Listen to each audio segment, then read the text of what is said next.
Lo malo y lo bueno de los cuentos es que nos hacen soñar con que algún día se harán realidad. No sabemos si realmente las princesas de las que hablan existieron o no, si los amantes furtivos pueden tener finales felices, o si las brujas son tan malvadas como pueden parecer, pero queremos creerlo. Al final, solo son una mera distracción, para enfrentar una realidad más cruda. Las brujas son reinas. Las guerras no se terminan con un beso de amor y las princesas encerradas, si las hay, terminan siendo princesas muertas a las que ningún joven príncipe puede rescatar. El mundo real nunca es como dicen los cuentos.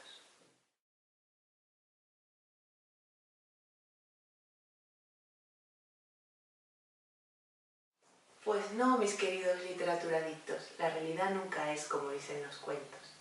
Aunque no estoy yo muy segura, porque ¿os acordáis de lo crueles que eran Caperucita y el lobo?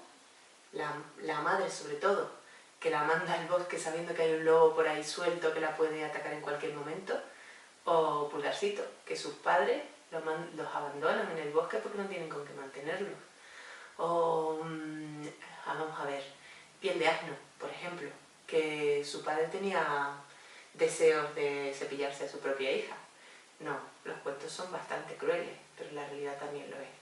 Hoy vamos a matar dos pájaros de un tiro aquí en el fogón, porque os voy a hablar de un cuento, ese que os he contado al principio, de una novela de fantasía juvenil que se llama Alianza.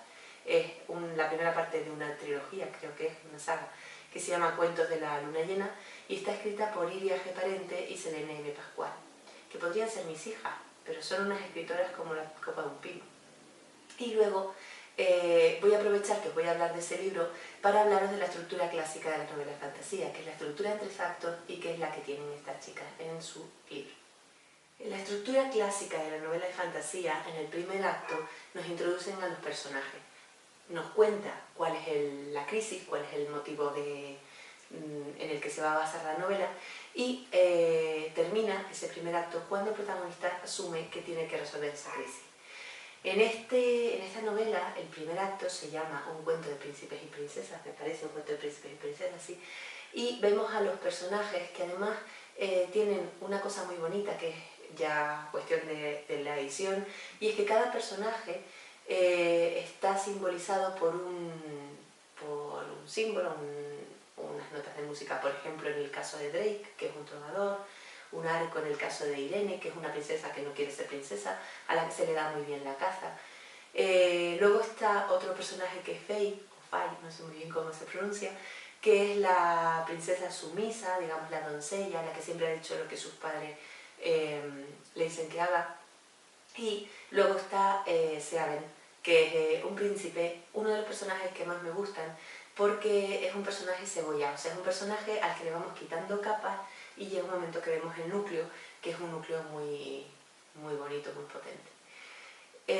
Alianzas es una novela realmente de personajes. Cada uno de los capítulos está escrito por un personaje, desde el punto de vista de un personaje, y eso enriquece la trama.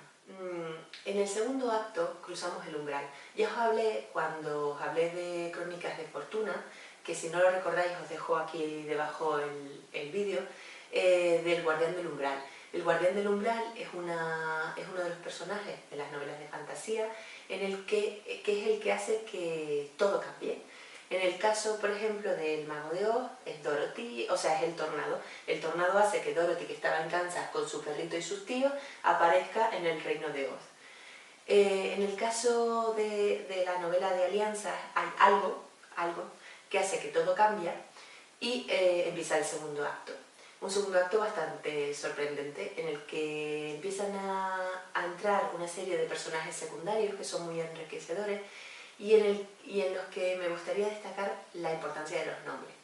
Por ejemplo, hay un personaje, concretamente un hada, que se llama Lira, y es un nombre precioso, pero además es un nombre que le queda perfecto al personaje, un personaje con sus claros y oscuros, y el nombre es definitivamente bueno.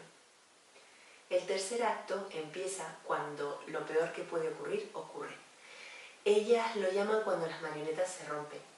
Y ocurre eso, algo que es muy malo, que es lo peor que puede ocurrir, y termina pues cuando los protagonistas resuelven eso peor que puede ocurrir, para bien o para mal. Alianzas es una novela que está muy bien escrita, que es sorprendente porque empieza con una estructura típica de los cuentos clásicos, pero no es un cuento, es una novela con un trasfondo bastante importante y refleja a la perfección la personalidad de sus dos autoras, de las dos que se compenetran muy bien, de Iria, que me da que es bastante peleona, y de Selene, que es mucho más dulce.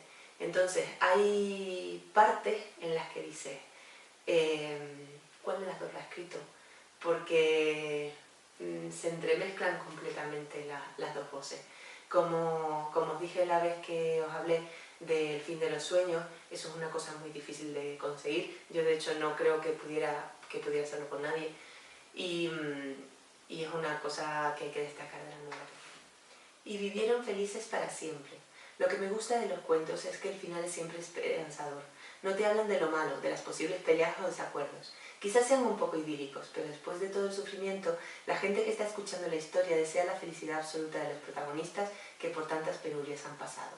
Sí, puede que no sea algo real, pero todos soñamos con que el futuro nos depare algo mejor.